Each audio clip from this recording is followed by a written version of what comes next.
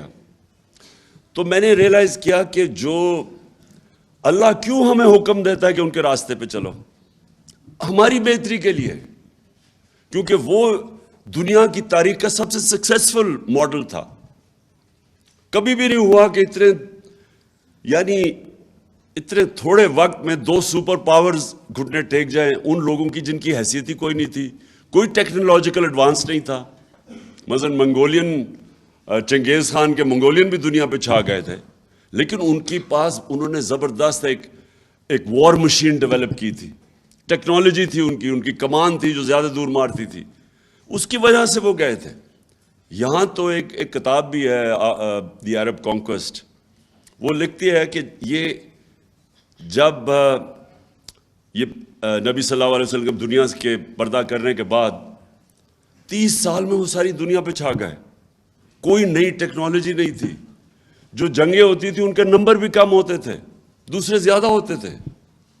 اور وہ کیونکہ ایک انگریز لکھ رہا ہے, وہ فینومینا اسٹڈی کر رہا تھا کہ کیا چیز تھی, کہ کیا ان کی موٹیویشن تھی.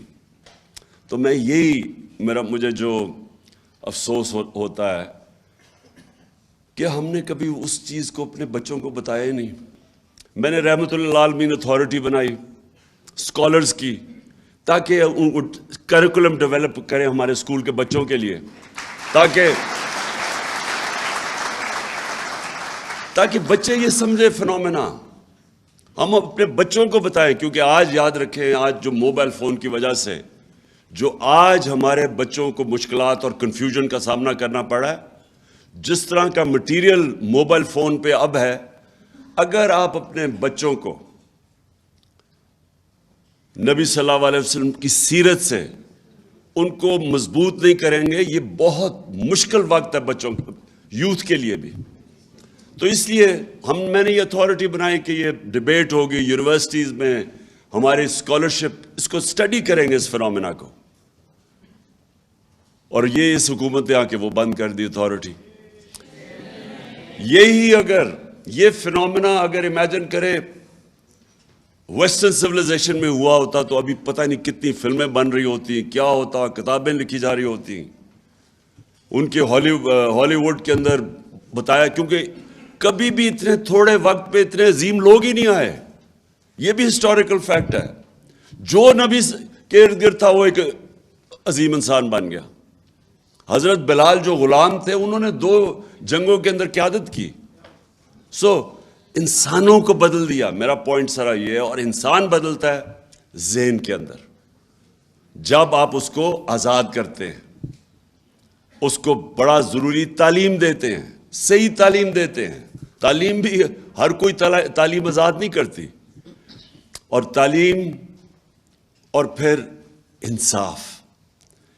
مدینہ کی ریاست کی بنیاد عدل اور انصاف تھی, کیونکہ جو ابھی شیرین نے بڑی بات کی کہ جو جسٹس ہے, جو انصاف ہے, وہ انسان کو حقوق دیتا ہے, اور انسان کے جو ہیومن رائٹس ہیں وہ انسانوں کو آزاد کر دیتا ہے.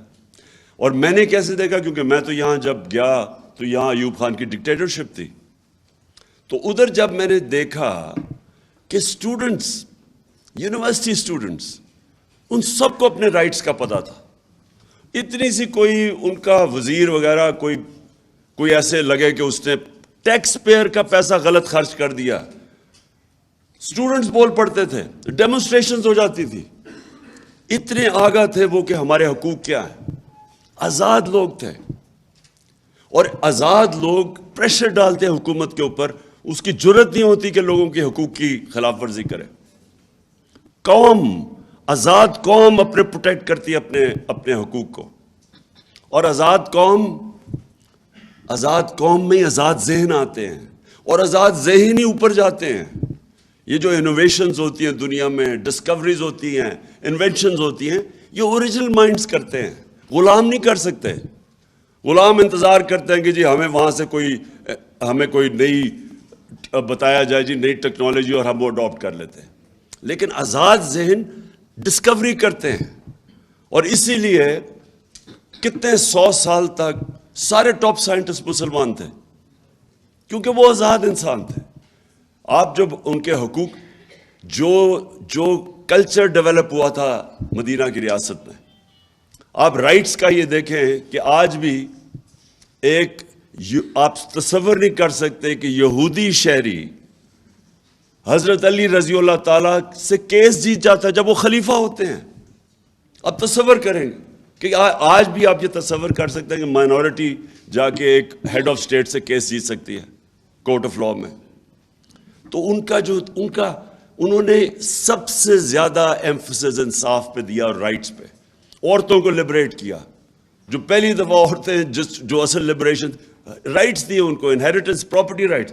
آج بھی پاکستان کے اندر 80% عورتوں کو بیچاریوں کو پراپرٹی رائٹس نہیں ملتے, حالانکہ ہم نے قانون پاس کیا کہ انفورس کرنے کے لیے پراپرٹی رائٹس, لیکن وہ تب دے دیے تھے. یورپ میں کوئی 100-150 سال پہلے آئے تھے, اور پھر غلاموں کو آزاد کیا. بیسکلی وہ انہوں نے آزاد کیا تھا انسانوں کو, انصاف دے کے, رائٹس دے کے. اور سیکنڈلی فلاحی ریاست, جو بھی شیرین بات کر رہی تھی, دیکھیں ویلفیئر سٹیٹ کا کانسیپٹ پہلی دفعہ مدینہ کی ریاست میں آیا تھا. اور آج مجھے تکلیف ہوتی ہے, اور میں انگلینڈ میں نے پہلی دفعہ اپنی زندگی میں ایک ویلفیئر سٹیٹ دیکھی. پہلی دفعہ ہم نے دیکھا کہ ایک آدمی, غریب آدمی ہے, اس کو مفت تعلیم مل رہی ہے, کوالٹی, اس کے بچے کو عدالت میں جاتا تو لیگل ایڈ مل رہی ہے اس کو, بے روزگار ہوتا ہے تو اس کو ان امپلائمنٹ بینیفٹس مل رہے ہیں, پیسے مل رہے ہیں جب تک روزگار نہیں ملتا. ہسپتالوں میں جاتا ہے تو اس کو مفت علاج ملتا ہے. یہ میں نے پہلی دفعہ برطانیہ میں دیکھا تھا. تب سے میں نے فیصلہ کیا کہ ہمیں اللہ نے کبھی موقع دیا تو یہ تو ہماری مشن سٹیٹمنٹ ہے, اسلامی فلاحی ریاست, یہ تو پاکستان کی مشن سٹیٹمنٹ ہے.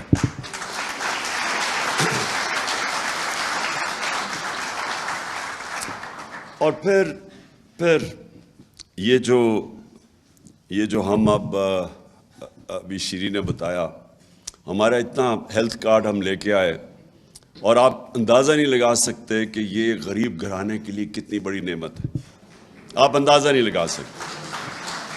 جو آدمی, میں نے شوکت خانم کینسر ہاسپٹل کیوں بنایا تھا, والدہ کو کینسر تھی, تکلیف میں تھی, یہاں کوئی ہاسپٹل نہیں تھا. میں ایک ڈاکٹر کو میو ہاسپٹل میں, مجھے ابھی بھی یاد ہے, ڈاکٹر مسعود ہوتے تھے, میں ان سے کنسلٹ کرنے گیا اپنی والدہ کے اوپر. باہر مجھے اس کی ویٹنگ میں ایک آدمی نظر آ گیا, بوڑھا آدمی. وہ جا کے اس سے وہاں پوچھ رہا تھا کہ اس کا دوائی مانگ رہا تھا, کوئی دوا, اس کے جو کمپاؤنڈر جو بھی ہوتا ہے اس کے پاس کہہ رہا تھا کہ ایک طرف پرچی پکڑی ہوئی, ایک طرف دوائیں پکڑی ہوئی. کہتا میں نے ساری دوائیں لے لی ہیں. اس نے کہا نہیں, آپ نے نہیں لی, آپ نے ابھی یہ بھی لینی ہے. تو اس کی میں نے شکل دیکھی, بوڑھا آدمی. تو جب وہ گیا, میں نے اسے پوچھا کیا ہوا اس نے کہا یہ سارا دن مزدوری کرتا ہے اور ساری رات اپنے بھائی کے ساتھ بیٹھتا ہے جو کینسر سے مر رہا ہے. تب میں نے فیصلہ کیا کہ ہمارے جیسے لوگوں کو اتنی تکلیف, امیجن کریں بیچارے غریبوں کے اوپر کیا گزرتی. تو سوچے کہ کسی گھر پہ بیماری ہوتی ہے, وہ پہلے سے ہی سبسسٹنس مشکل سے اپنا, اور آج کل کے زمانے میں تو میں سوچ بھی نہیں سکتا, جو بجلی کا بل دے, بچوں کے اسکول فیس دے, کیا کرے. اور ایک بیماری ہوتی ہے, ساری ایویڈنس شو کرتی ہے کہ ایک ایسی بیماری آتی ہے، سب سے زیادہ جو لوگ غربت کی لکیر سے نیچے جاتے ہیں وہ ایک گھر میں بیماری آ جاتی ہے، اس میں سارا گھر بار اپنا پیسہ پوسا خرچ کر کے مقروض ہو جاتا ہے. تو وہ ہیلتھ کارڈ انہوں نے بند کر دیا، اور وہ بے حسی دیکھیں ان لوگوں کی. وہ یہ کہہ رہی ہے کہ عمران خان کو فائدہ ہو جائے گا اس لیے بند کر دو. وہ دوسرا بھی سوچ رہا ہے، ہاں وہ کہہ رہا ہے، وہ دوسرا کہہ رہا ہے، وہ شہباز شریف، کہ ہاں بند کر دیتے ہیں، اور میں کہوں گا ہمارے پاس پیسہ نہیں ہے.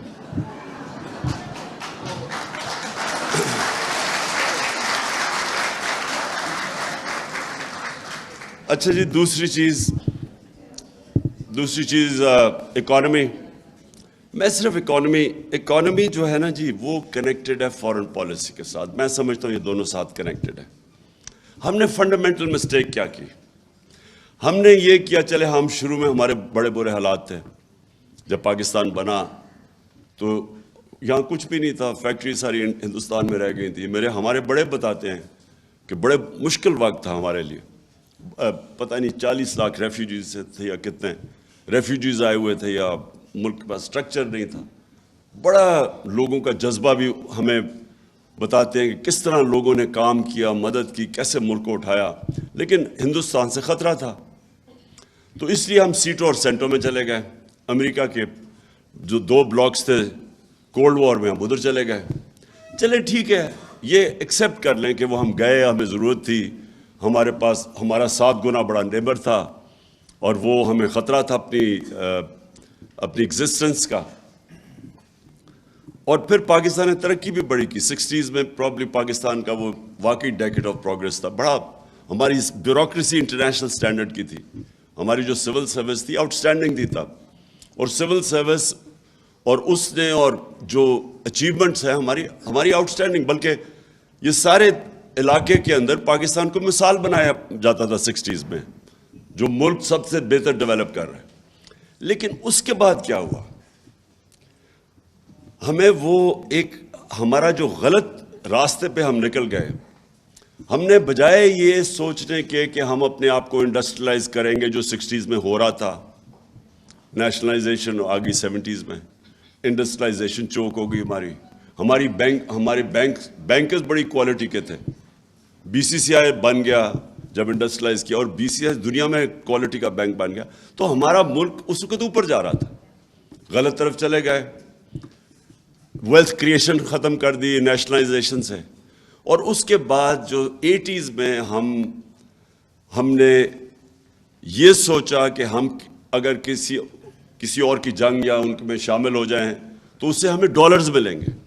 یہ جو ہم ایڈ کے اوپر ڈپینڈنٹ ہوئے، اس نے سب سے بڑا ظلم کیا، کیونکہ یہ دونوں کنیکٹڈ ہے. فورن پالیسی کے اندر بھی آزادی جانی شروع ہوگی جب ایڈ کے اوپر آپ ڈپینڈنٹ ہو جائے. اور جو ہم نے اپنے پیر پہ کھڑا ہونا تھا ہم ہوئے نہیں. دیکھیں، ایک قوم جب تک اپنے ملک کے اندر ویلتھ کریشن نہیں کرتی، اپنے خرچے خود نہیں اٹھاتی، تو وہ تو تھوڑی دیر کے بعد، وہ مقروض ہونے کے بعد غلام بن جائے گی. اس کی آزادی تو جا نہیں ہے. اور آپ کی فارن پالیسی کنیکٹڈ ہے آپ کی اکانومی کے ساتھ. جو ہم نے نیشنل سیکورٹی پالیسی جو لیٹسٹ بنائی تھی، اس میں ہم نے دونوں کو کنیکٹ کر دیا کہ صرف فوج نہیں آپ کو بچا سکتی. جب تک آپ کی اکانومی سسٹینیبل نہیں ہے اور اپنے پیر پہ نہیں کھڑا ہوتی، آپ نہیں آزاد فیصلے کر سکتے. لیکن میرا ایک اور، جب ہماری باری آئی گورنمنٹ میں، تو ہم نے یہ فیصلہ کیا کہ ہم نے اب ایک انڈیپینڈنٹ فارن پالیسی کی طرف جانا ہے، اور ہر وہ چیز کرنی ہے جیسے پاکستان میں ویلتھ کریشن ہو. اس کا مطلب ایکسپورٹس بڑھانی ہے. اور یہ ابھی جو شوکت طری نے بتایا کہ یہ جو وزٹ آیا ہے لنڈن سے، اس نے 5 سال کے اندر ایکسپورٹس تو بڑھی نہیں. تو یہ اس کی کیا قابلیت تھی کہ اگر ملک کے اندر آپ نے اپنی آمدنی نہیں بڑھائی. دیکھیں، فائنانس منسٹر کا کیا کام ہوتا ہے؟ اس کا یہی ہوتا ہے نا، بتانے کے لیے اپنی آمدنی بڑھائے اور خرچے پورے کرے. سمپل ٹرمز میں بتائیں نا، یہ کوئی باقی آپ اکنامک ٹرمز اور جاگن استعمال کریں گے، لیکن بیسکلی جو آپ سب جانتی ہیں، جنہوں نے خواتین بیٹھی ہیں، جنہوں نے گھر کے خرچے پورے کرنے، ان کو بتاتے ہیں کہ یہ ہماری آمدنی ہے، یہ خرچے ہیں، اب آپ نے بیلنس کرنا ہے. تو بیلنس کرنے کے لیے جو آپ کی، جب تک آپ ایکسپورٹس نہیں بڑھائیں گے تو پیسہ کدھر سے آنا ہے؟ اور یہ کون مین، یہ جو آدمی ہے یہ کون مین ہے، کیونکہ یہ تو بہت بڑا فراڈ ہے. اس فراڈ نے، آپ یہ سوچیں کہ 5 سال اگر ہماری ایکسپورٹ سے نہیں بڑھی تو اس کا کمال کیا ہے کہ جو اس کو اب لے کے آ رہے ہیں. اس نے صرف یہی نہیں کیا ایکسپورٹس نہیں بڑھی، ہماری ایکسپورٹس بھی نہیں بڑھی، اور جو بنانزا آنا تھا کہ تیل کی قیمت آدھی تھی، جب ہمیں گورنمنٹ ملی ہے ہمارا کتنا 37%، کتنا ہمارا تیل پہ جاتا ہے خرچہ؟ 37.5% جو ہمارا امپورٹ بل ہے وہ تیل سے ہے. تو جب تیل آدھی قیمت پہ تھا تو ہونا تو چاہیے تھا کہ ہمیں اپنے ریزروز بلڈ کرنے چاہیے تھے، ہمیں اپنی ایکسپورٹ بڑھانی چاہیے تھی. اس نے کیا کیا؟ اس نے روپے کو اوور ویلیو کیا، اور میری تھیری ہے اس کے اوپر. اوور ویلیو اس لیے کیا کیونکہ یہاں سے یہ روپیوں کو ڈالر پہ چینج کر کے باہر بھیج رہے تھے تو زیادہ ڈالر آتے تھے، کیونکہ اس کی کوئی اکنامک سینس تو نہیں ہے. آپ کی انڈسٹری بند ہو رہی ہے، ٹیکسٹائل فیصل آباد میں جاؤ تو وہاں وہ ریل اسٹیٹ میں چلے گئے انڈسٹری بند کر کے. انڈسٹری ایکسپینس روپیہ کے نہیں، ایکسپورٹس اسے رک گئی. انڈسٹری آپ کی جو کرتی ہے وہ رک گئی، بلکہ بند ہونی شروع. کیا پیچھے یہ ہے ہی کرپٹ مافیا. ان کی کوشش یہ ہے کہ میکسیمم یہاں سے پیسہ چوری کر کے باہر لے جاؤ. کوئی دنیا میں مثال نہیں ہے کہ سارا ٹبر باہر بیٹھ گیا جا کے. پاکستان میں گورنمنٹ کر کے لوٹنے کے لیے آتے پھر باہر چلے جاتے ہیں. اس کی کوئی مثال نہیں ہے. مجھے کوئی بنانا ریپبلک بھی بنائے جدھر اس طرح کا مذاق ہو رہا ہے، اور وہ جیسی ان کی پتہ چلے چوری پکڑنی ہے باہر بھاگ جاتے ہیں. مشرف کے دور میں بھی وہ باہر بھاگ گیا، این آر او لے کے واپس آ گیا. 10 سال چوری کی، پیسہ باہر لیا، جب پکڑے جانے لگا پھر باہر بھاگ گیا، اور اب این آر او لے کے پھر پاکستان آ گیا. مجھے تو حیرت ہوتی ہے کہ ہمارے یہ جو لوگ ملک کے محافظ ہیں، کیا ان کو نہیں نظر آ رہا کہ ملک کے ساتھ کیا ہو رہا ہے؟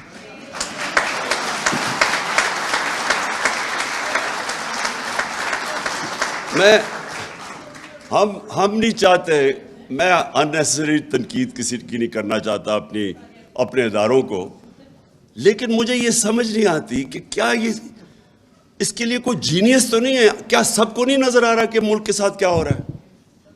کیا نظر نہیں آ رہا کہ یہ ملک کے ساتھ آپ ان لوگوں کو، جن لوگوں نے اس ملک، ان کے دور، ان دونوں خاندانوں کے دور میں بنگلہ دیش بھی آگے نکل گیا، ہندوستان آگے نکل گیا ہمارے سے. 80 کی دہائی میں جب کرکٹ کھیل کے ہندوستان سے آتا تھا پاکستان تو لگتا تھا غریب ملک سے امیر ملک میں آ گیا ہوں. ہم ہمیشہ، ڈاکٹر عشرت حسین اپنی کتاب میں لکھتے ہیں کہ 90s تک پاکستان زیادہ تر اکنامک انڈیکیٹر سے ہندوستان سے آگے تھا، اور بنگلہ دیش کی تو کوئی بات ہی نہیں کرتا تھا. بنگلہ دیش بھی آگے نکل گیا جب سے یہ دو آئے ہیں. یہ اربوں پتی بن گئے، ملک کو مقروض کر گئے. اور کون سی مائنڈ ہے جو ان لوگوں کو واپس مسلط کر رہا ہے ہمارے پہ؟ یہ پاکستان کے خیر خواہ نہیں ہے جو بھی کر رہے ہیں. جو بھی یہ کر رہے ہیں، میں آپ کو بتاؤں کہ اس سے بڑی ملک کے خلاف غداری نہیں ہو سکتی.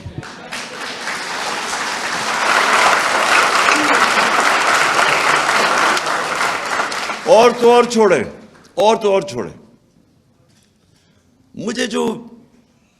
مجھے سمجھ نہیں آتی کہ کیا ہم ریلائز نہیں کر رہے کہ ہم اپنے ملک کو، معاشی نقصان تو ایک طرف ہے، ہم اس ملک کی اخلاقیات کس طرح تباہ کر رہے ہیں. مولانا رومی کی بڑی فیمس سیئنگ میں بار بار ریپیٹ کرتا ہوں کہ انہوں نے سے پوچھا قوم کیسے مرتی ہے؟ انہوں نے کہا قوم تب مرتی ہے جب اچھے برے کی تمیز ختم کر دیتی ہے. یعنی ایک قوم کا جو ایک ملک کولیپس تب کرتا ہے، اکنامک کولیپس بعد میں آتا ہے، پہلے مورلی کولیپس کر جاتی ہے. جب آپ ایک ملک میں نامور ڈاکوؤں کو سب کے سامنے تماشا دیکھ رہے ہیں کہ ان کو آپ رجیم چینج کا اوپر بھی آنے دیتے ہیں، اس کے بعد وہ آ کے اپنے 1100 ارب روپے کے کیسز معاف کروا رہے ہیں. امیجن کریں، لوگوں کی کمر ٹوٹی ہوئی ہے اس وقت مہنگائی سے، اور انہوں نے 1100 ارب روپے کے کیسز معاف کروا رہے ہیں.